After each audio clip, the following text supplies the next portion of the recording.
This is an excerpt from my novel Clear Moon Tribe, July 3rd, 2015 recording. Lake was a water bringer. Where she walked, things tended to sprout water.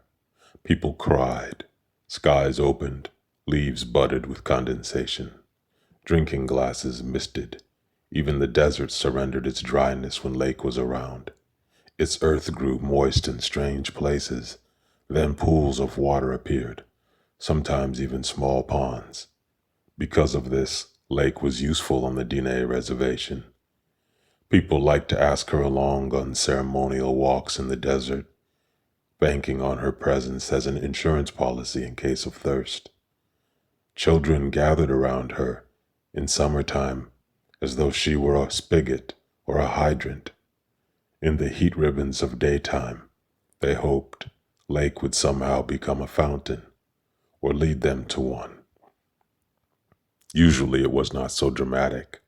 She would touch their lips affectionately and drops of water would appear there, or she would place her palms against a tree and its bark would weep clean, cool water.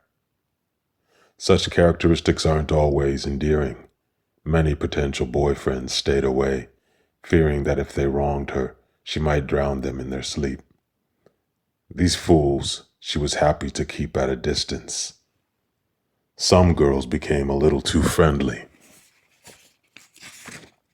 bargaining that Lake with her water spirit could give them an advantage in their quest for social power, by association or some such vague reasoning. But Lake was a shy whisper retreating from attention, a timid chipmunk peeking out from behind rocks of silence since the beginning. When Lake's mother became pregnant with her, a stain of water appeared on the ceiling of the family's home. The stain began dripping. Soon, buckets couldn't hold the leak. Thing was, this happened during a moon when the sky did not rain even once.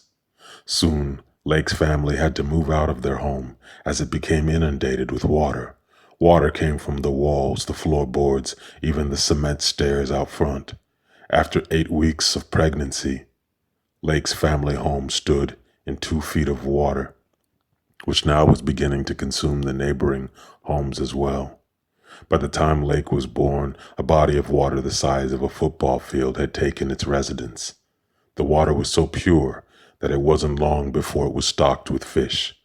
Most of the reservation used it to catch their dinner, selling the remainder to tourists who were all too happy to pay top dollar for what they believed of their own idealizing accord to be special, mystical Navajo fish.